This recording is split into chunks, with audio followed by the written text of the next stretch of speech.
പ്രിയപ്പെട്ടവരെ, ഈ വീഡിയോ ചെയ്യുന്നത് എല്ലാ ക്രിസ്ത്യാനികൾക്കും വേണ്ടിയാണ്. അവർക്ക് വേണ്ടിയാണ് ഈ വീഡിയോ ചെയ്യുന്നത്. നമുക്കൊരു വചനഭാഗം കേൾക്കാം. ലേവ്യർ 20-ാം അധ്യായം അതിൻ്റെ 6-ാം തിരുവചനം പറയുകയാണ്, ആരെങ്കിലും മന്ത്രവാദികളുടെയും കൂടോത്രക്കാരുടെയും പുറകെ പോയി അന്യദേവന്മാരെ ആരാധിച്ചാൽ അവനെതിരെ ഞാൻ മുഖം തിരിക്കുകയും അവനെ സ്വജനത്തിൽ നിന്ന് ഞാൻ വിച്ഛേദിച്ച് കളയുകയും ചെയ്യും. പ്രിയപ്പെട്ടവരെ, ക്രിസ്ത്യാനികളായ വ്യക്തികൾ ഇന്ന് ദൈവം തിരഞ്ഞെടുത്ത മാമോദിസ വഴി ദൈവം തിരഞ്ഞെടുത്ത ജനത ദൈവത്തെ ഉപേക്ഷിച്ച് ക്രിസ്ത്യാനികളുടെ വിശ്വാസം അങ്ങനെ ഏക ദൈവവിശ്വാസം, ഒരേ ഒരു ദൈവമേ ഉള്ളൂ. ആ വിശ്വാസം മറന്ന് നമ്മുടെ കാര്യസാധ്യതയ്ക്ക് വേണ്ടി, ജോലി മേഖലയ്ക്ക് വേണ്ടി, എന്തെങ്കിലും പ്രശ്നങ്ങൾക്ക് വേണ്ടി കൂടോത്രത്തിൻ്റെ പുറകെ പോകുക, മന്ത്രവാദികളുടെ പുറകെ പോകുക, കണിയാന്മാരുടെ പുറകെ പോകുക, അല്ലെങ്കിൽ നാള് നോക്കുന്ന വ്യക്തികളുടെയൊക്കെ പുറകെ പോയി കഴിഞ്ഞാൽ ഇതെല്ലാം നമുക്ക് തകർച്ചയായിട്ട് കുറച്ച് കഴിയുമ്പോൾ കടന്നു വരും. കാരണം ദൈവിക സംരക്ഷണം നമ്മളിൽ നിന്ന്. നമുക്കറിയാം, നമ്മുടെ ദേശത്ത് ഇന്ന് പല സ്ഥലങ്ങളിൽ കൂദാശയില്ലാതെ താമസിക്കുന്ന അനേക സ്ഥലങ്ങളിലുള്ള ക്രിസ്ത്യാനികൾ എന്തെങ്കിലും പ്രശ്നങ്ങൾ വരുമ്പോൾ പെട്ടെന്ന് ഈ മേഖലയിലേക്ക് ഇറങ്ങി ഓടിയേക്കുക. ചില വ്യക്തികൾ എന്തിനാ പള്ളി വരും, ഒരു പരിശുദ്ധ കുർബാനയൊന്നും സ്വീകരിക്കത്തില്ല, പള്ളി വരികയും ചെയ്യും, പക്ഷേ പ്രശ്നങ്ങൾ വരുമ്പോഴത്തേനും ഈ മേഖലയിൽ പോകും. എന്നിട്ട് അങ്ങനെ എന്തെങ്കിലും ചെയ്ത മോതിരങ്ങൾ, സാധനങ്ങളെല്ലാം ഇടുക. നമുക്കതിനെക്കുറിച്ച് അല്പോടി നമുക്ക് ചിന്തിക്കാം. അതാണ് ഒരു പ്രശ്നങ്ങൾ വരും. അല്ലെങ്കിൽ ചിലവർ ചെയ്യുന്നതിനാ സ്വന്തം സഹോദരങ്ങളായിരിക്കാം, അവരുടെ ഉയർച്ച കാണുമ്പോൾ അവർ നശിച്ചു പോകാൻ വേണ്ടി പുറമേ അവർ ചിരിച്ചു കാണിക്കുകയും അവരറിയാതെ അവർക്കെതിരെ, സഹോദരങ്ങൾക്കെതിരെ, മറ്റു കുടുംബങ്ങൾക്കെതിരെ ഇങ്ങനെ ആഭിചാരം ചെയ്യുന്നവരുണ്ട്. അങ്ങനെയെല്ലാം ചെയ്യുന്നതിന് സഭ നമ്മളെ പഠിപ്പിക്കുന്നത്, സഭയുടെ കത്തോലിക്ക സഭയുടെ മതബോധന ഗ്രന്ഥം 2117 കണ്ണിൽ സഭ പഠിപ്പിക്കുകയാണ്, ജാലവിദ്യയുടെയോ ആഭിചാരത്തിൻ്റെ എല്ലാ പ്രവൃത്തികളും മതാത്മക സുഹൃതത്തിന് ഗൗരവപൂർണമായ വിധം എതിരാണ്.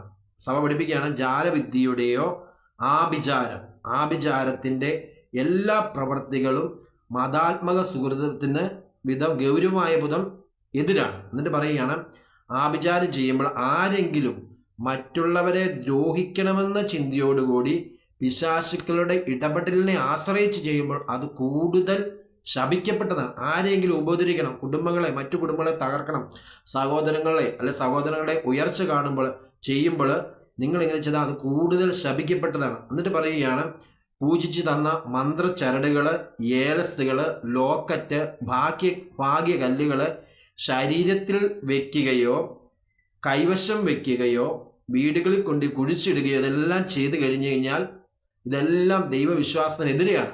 അതുകൊണ്ട് ക്രിസ്ത്യാനികൾ ശ്രദ്ധിക്കുക. നിയമാവർത്തനം 7:26 പറയുകയാണ്, വിഗ്രഹത്തെ പോലെ നിങ്ങളും ശാപഗ്രസ്തരാകാതിരിക്കാൻ നിന്ദ്യമായ ഒരു വസ്തു വീട്ടിലേക്ക് കൊണ്ടുവരരുത്. നിയമാവർത്തനം 7:26, വിഗ്രഹത്തെ പോലെ നിങ്ങളും ശാപഗ്രസ്തരാകാതിരിക്കാൻ നിന്ദ്യമായ ഒരു വസ്തു നിങ്ങളുടെ വീട്ടിലേക്ക് കൊണ്ടുവരരുത്.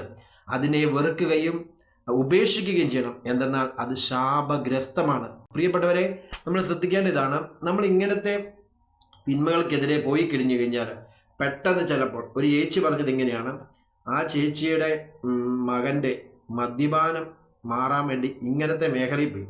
ആ ചേച്ചി പോയിട്ട് തിരിച്ചു വന്നപ്പോൾ പെട്ടെന്ന് കുറച്ച് സമയത്തേക്ക് ആ മകനിൽ ഭയങ്കര ശക്തമായ മാറ്റം ഉണ്ടാകുന്നതായിട്ട് കണ്ടു. അപ്പോൾ ചേച്ചി ഓർത്ത് പൂർണ്ണമായിട്ടും മാറിയെന്ന്. പക്ഷെ കുറച്ച് കഴിഞ്ഞ് കഴിയുമ്പോഴത്തേനും ഡബിൾ ഇരട്ടിയായിട്ടാണ് ഇത് വരുന്നത്. നമ്മൾ ചിലപ്പോൾ ഈ വഴിക്ക് പോകുമ്പോൾ പെട്ടെന്ന് ഇതൊക്കെ ഒന്ന് നടന്ന പോലെയും സംഭവിച്ച പോലെയൊക്കെ നമുക്ക് ഫീൽ ചെയ്യും, ഓ അല്ല ശരിയായ പോലെ. പക്ഷെ കുറച്ച് കഴിയുമ്പോൾ ഇത് ശക്തമായിട്ട് കടന്നു വരും. എന്താണ് കാരണം? നമ്മൾ ഓരോരുത്തരും പോയി ആശ്രയിക്കുന്നത് ഇത് പിശാചിനെയാണ് പോയി ആശ്രയിക്കുന്നത്. അതുകൊണ്ട് ഏത് വ്യക്തിയാണോ അന്വേഷിച്ചങ്ങോട്ട് ചെല്ലുന്നത് അവൻ്റെ വീട്ടിലേക്ക് പിശാച് കയറി വരും. എന്നിട്ട് അവൻ ദൈവത്തോട് അനുദപിച്ചിട്ടില്ല, ഏറ്റു പറഞ്ഞിട്ടില്ല, കുമ്പസാരിച്ചിട്ടില്ല, വർഷങ്ങൾ ഇങ്ങനെ കടന്നു പോകുമ്പോൾ അവൻ്റെ കുടുംബത്തിലേക്ക് ചില തകർച്ചകൾ വരും. ചിലപ്പോൾ ഒരു ആത്മഹത്യ ആയിരിക്കും വരുന്നത്, ചിലപ്പോൾ ഒരു വേറെ എന്തെങ്കിലും പ്രശ്നം, മക്കള് പാപത്തിന് അടിമയായി, ലഹരിക്ക് അടിമയായിട്ട് തകർന്നു പോവുക, കുടുംബത്തിൽ ഐക്യം നഷ്ടപ്പെടുക. ഇങ്ങനെ പല മേഖലയിൽ അനുദപിക്കാതെ, കുമ്പസാരിക്കാതെ ഇത് നീട്ടിക്കൊണ്ടു പോകുന്ന വ്യക്തിയുടെ കുടുംബങ്ങളിൽ ഉണ്ടാകും. അതുകൊണ്ട് ദൈവം പറയുകയാണ്, ഈ മേഖലയിലേക്ക് പോയാൽ നിങ്ങളുടെ കുടുംബം തകർന്നു പോകും. പ്രഭാഷകൻ 27:27 പറയുകയാണ്, നീ ചെയ്യുന്ന തിന്മ നിന്റെ തലയിൽ തന്നെ പതിക്കും, അത് എവിടെ നിന്ന് വന്നെന്ന് നീ അറിയുകയില്ല. ഈ മേഖലയിലേക്ക് പോയി കഴിഞ്ഞാൽ കുറേ കഴിയുമ്പോൾ നമ്മുടെ കുടുംബത്തിലേക്ക് തകർച്ചകൾ കടന്നു വരും. ഇനി മറ്റൊരു മേഖലയിലാണ് ചില വ്യക്തികൾ ചെയ്യുന്നതാണ്, ഞാൻ കൂടോത്രത്തിനോ അങ്ങനത്തെ രീതി പോകുന്നില്ല, എനിക്കെതിരെ ഒരു വ്യക്തി ചെയ്തു എന്ന് ഞാൻ തിരിച്ചറിയുന്നു, അപ്പോൾ ഞാൻ ആ വഴിക്ക് പോയാൽ അത് തടയാൻ വേണ്ടി പോയാൽ കുഴപ്പമില്ലല്ലോ, അതും തെറ്റാണ്. നമുക്കൊരു ദൈവമുണ്ട്.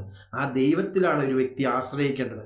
എനിക്കെതിരെ ഏതെങ്കിലും വ്യക്തി കൂടോത്തരങ്ങളോ മറ്റുള്ള ചെയ്ത് നമുക്ക് ചിന്തയുണ്ടെങ്കിൽ നമ്മൾ പരിശുദ്ധ കുർബാനയിലും ആശ്രയിച്ച് ദൈവവചനം വായിച്ച് അതിനെതിരെ പ്രാർത്ഥിച്ചാണ് ഇതിനെ നേരിടേണ്ടത്. അല്ലാതെ അവരെനിക്കെതിരെ ചെയ്തു അതുകൊണ്ട് ഞാനും ആ വഴിയെ പോകാം എന്ന് ചിന്തിക്കുക. ഇനി മറ്റൊരു മേഖലയാണ്, ചിലവർ ഇങ്ങനെ പോകുകയും മറ്റുള്ളവരെ വിളിച്ചോണ്ട് പോവുകയും ചെയ്യും. ക്രിസ്ത്യാനികളായി നിങ്ങൾ ഇങ്ങോട്ട് പോകും, അവിടെ ചെന്ന് പ്രിയപ്പെട്ട ഈ മേഖലയിൽ പോയി കഴിഞ്ഞാൽ അവിടെ ചെല്ലുന്നവർ കൃത്യമായിട്ട് അടയാളം പറയും. നിങ്ങൾക്കെതിരെ ആരാണ് ചെയ്യുന്നത് നിങ്ങളെ ചൂണ്ടിക്കാണിക്കും. ആ വീടുകളുടെ സാദൃശ്യങ്ങളും അടയാളങ്ങളും അവർ പറഞ്ഞു. ഇതെല്ലാം കേൾക്കുമ്പോൾ പള്ളിയിൽ പോകാത്ത ദൈവവിശ്വാസം ഇല്ലാത്ത വ്യക്തി ചിന്തിക്കും, അയ്യോ എന്നെ കൃത്യമായിട്ട് അവർ പറഞ്ഞു, എന്നെ കൃത്യമായിട്ട് പറഞ്ഞു, നീയും വാ അങ്ങോട്ട് പോകാം. വീട്ടിൽ കൊണ്ട് ഇങ്ങനത്തെ കാര്യങ്ങൾ ചെയ്താലോ നിങ്ങൾ അങ്ങോട്ട് പോയാലോ നിങ്ങളുടെ കുടുംബം തകർന്നു പോകും. നിങ്ങൾ അനുദപിക്കാതെ ആരെങ്കിലും ചെയ്തു എന്ന് അറിഞ്ഞാൽ, നിങ്ങളുടെ കുടുംബത്തിലുള്ള ആരെങ്കിലുമൊക്കെ ചെയ്തെന്നറിഞ്ഞാൽ അവർക്ക് വേണ്ടി കരുണയ്ക്ക് വേണ്ടി പ്രാർത്ഥിക്കുന്നവർ നമ്മുടെ കുടുംബത്തിൽ ഉണ്ടാകണം. ദൈവൻ ഈ തെറ്റുകളെല്ലാം ചെയ്താൽ ക്ഷമിക്കാൻ റെഡിയാണ്. പക്ഷെ നമ്മൾ ഏറ്റു പറയുന്നില്ലെങ്കിലോ, ഇത് വെച്ചോണ്ട് പോവുകയാണെങ്കിൽ പാപത്തിൻ്റെ പരിണതഫലം വർഷങ്ങൾ കഴിയുമ്പോൾ നമ്മുടെ കുടുംബത്തിലേക്കും നമ്മുടെ ബന്ധങ്ങളിലേക്കും കടന്നു വരും.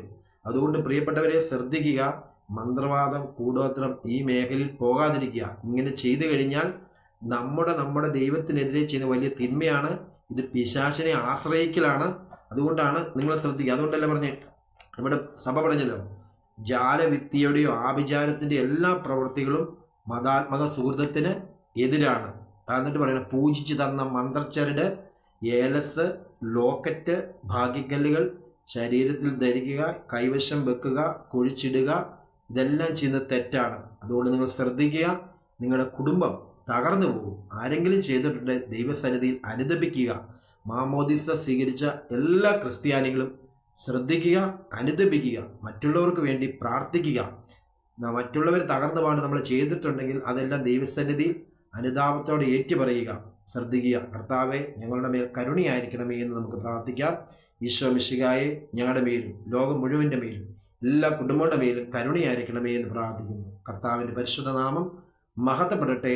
ആമേൻ. God bless U.